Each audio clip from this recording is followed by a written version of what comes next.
My name is Shivam Vij, and today I'm going to debunk 12 lies and myths you've been told often about the CAA as well as the NRC. The one lie, for instance, that you've been told most often is that CAA, the Citizenship Amendment Act for 2019, is for giving citizenship, not taking it away.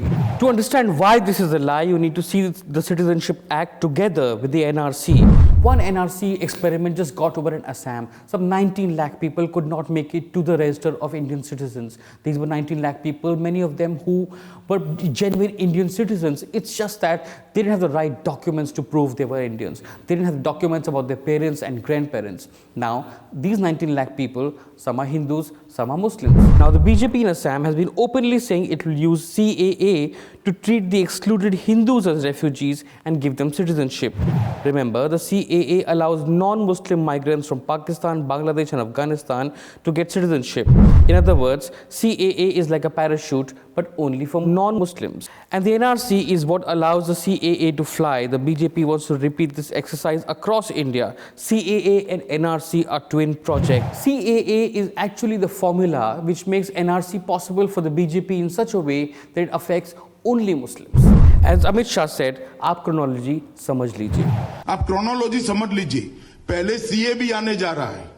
CA भी आने के बाद NRC आएगा और NRC सिर्फ बंगाल के लिए नहीं आएगा. पूरे देश के लिए आएगा. The second lie is that CAA does not affect Indian Muslims or any Indians at all. It is not against any religion. The only people that the CAA excludes are Muslims. If your name is Shivam, for instance, and you are unable to prove your citizenship, then the CAA will give you a lifeline and will give you citizenship. But if your name is Salim and you're very much an Indian, but you're unable to prove your citizenship because the government has laid down these rules about the documents it needs, then you may be deprived of your citizenship, and the CAA lifeline does not apply to you. You shall be declared a foreigner and sent to a detention camp or a foreigners tribunal. But again, remember, if you're Shivam, even if you came to India without visa or papers illegally, the CAA says you have immunity from any punishment. So basically, only Muslim migrants will be in jail, detention camps, or appearing before courts. This is how and why CAA affects Indians and Indian Muslims. It tells Muslims that they are less than others, that they don't have the same rights as other religious groups. Now let's see the case of Adnan Sami, Thodi Si To Lift Kara De. You remember that song? The Modi government, the BJP has been saying that Adnan Sami is a very good example of how even Pakistani Muslims can get citizenship, just not through CAA. Now, the trickery here is between legal and illegal. There are two kinds of migrants. One is legal and one is illegal. A legal migrant comes on passport and visa. If you're a legal migrant living in India for 11 years, you're eligible for Indian citizenship, just like Adnan Sami. Illegal migrants just cross the border, or they come with visa and passport but continue living in India even after the visa and passport expire. Had Adnan Sami been an illegal immigrant, he would not be eligible for Indian citizenship under any circumstances, no matter how many years he lived in India. But let's say if his name was not Adnan Sami and instead his name was Adarsh Singh, CAA would give him citizenship even if he had come illegally crossing the LOC in Kashmir. And by the way, if CAA has nothing to do with Indians, why was Amit Shah saying it will help Gorkhas in Darjeeling? In rally in Darjeeling, he said that CAA will help them when NRC happens. मैं कहना चाहता हूँ, हम citizenship amendment bill लेकर आए हैं। गोरखाओं तो डरने की जरूरत जरा भी नहीं है। इसके अलावे भी जितने हिंदू, सिख, बौद्ध, जैन और क्रिश्चियन आसपास के देश से आए हैं, वो शरणार्थी है। सबको इस देश की नागरिकता देने का काम भारतीय जनता पार्टी की नरेंद्र मोदी सरकार। The third lie we hear a lot these days is that CAA is for those suffering from religious persecution. Truth is, the CAA says nothing about religious persecution. If you've actually read the text of the CAA, you will not find the term religious persecution there. It's being presumed that if you're a Hindu from Bangladesh or Pakistan, you are facing religious persecution. CAA lays down no guidelines to determine whether an applicant was actually facing religious persecution. Whether the government does this in the CAA rules is yet to be seen. Again, this is because the real intent of CAA is NRC. The real intent of CAA is not the welfare of real refugees, but to give citizenship to Hindus and other non-Muslims who may be deprived of citizenship through NRC. just like what happened in Assam. The fourth lie is that Hindus have nowhere to go. Pakistani Hindu cricketer Danish Kaneria recently complained he faced discrimination by his teammates in Pakistan just because he's Hindu. Now, CAA will not help someone like Danish Kaneria get Indian citizenship because CAA has a cutoff date of 31st December 2014. If you came to India after 31st December 2014, CAA will not help you get Indian citizenship. So if Danish Kaneria comes to India now, illegally, he will not get Indian citizenship through CAA. We must therefore ask, if CAA has been enacted because persecuted Hindus have nowhere to go, then why the cutoff date of 31st December 2014? Are Hindus in Pakistan, Afghanistan, Bangladesh not getting persecuted after 31st December 2014? Is Amit Shah saying that under the Imran Khan regime in Pakistan, Hindus are no longer being persecuted? Again, the 31st December 2014 cutoff is because CAA is not really about persecuted Hindus in other countries. It's actually for Indian Hindus who may not have the right documents in NRC and who may then be falsely presumed to be refugees fleeing religious persecution. If CAA has been created because Hindus have nowhere to go, why does CAA include Christians who have many countries to go to? Truth is, many Christian-dominated countries such as Canada are willing to take persecuted Hindus from Pakistan, Bangladesh or Afghanistan under their non-discriminatory refugee policies. India should maybe learn from them. The fifth lie you hear a lot is that CAA is to correct the wrongs of partition. If CAA is about partition, why does it include Afghanistan, which was not part of India before partition? What does Afghanistan have to do with Nehru-Liaquat Pact, for instance? Yes, religious minorities in Afghanistan have faced persecution, but what does that have to do with partition?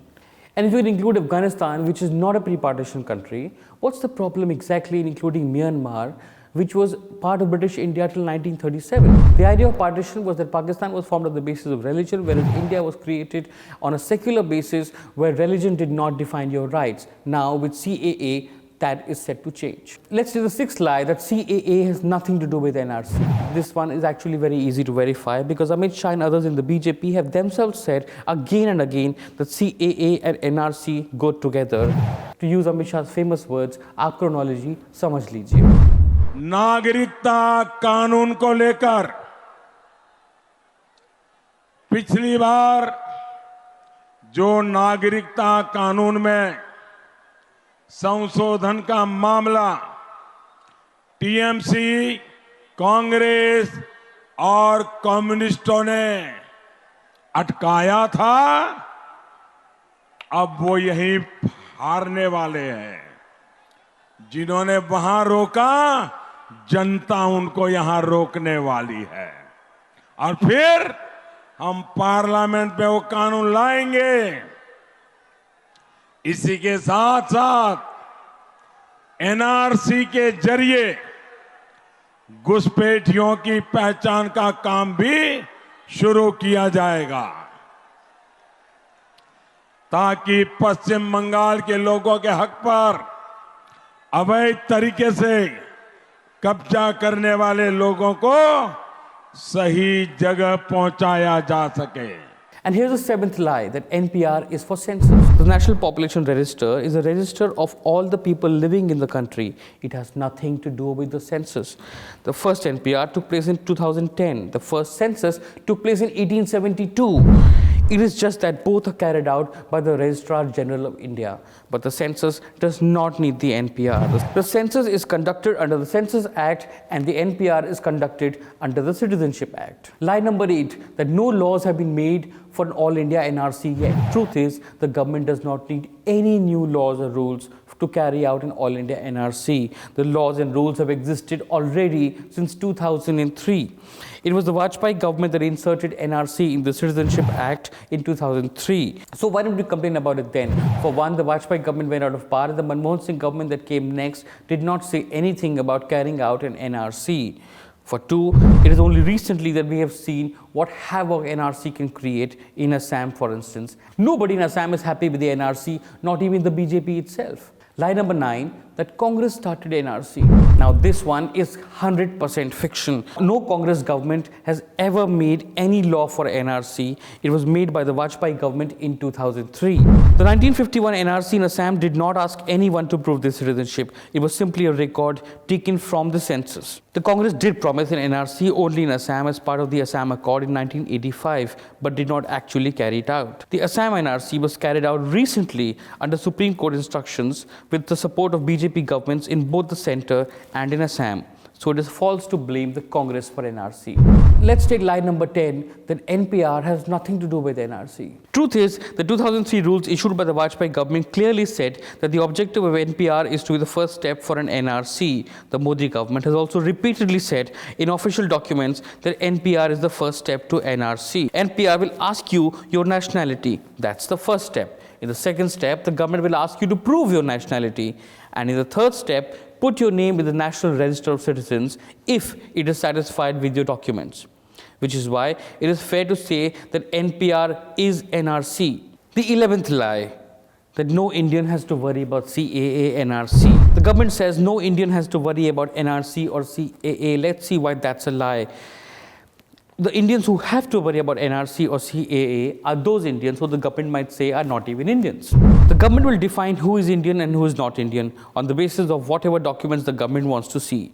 Those Indians who the government may unfairly declare foreigners for want of documents, such Indians have to worry about NRC. And if the government thinks that you're not Indian, it will then proceed to decide whether you're infiltrator or refugee, depending on your religion, of course. The 12th lie, that no detention camps exist. This one is very easy to verify with a Google search.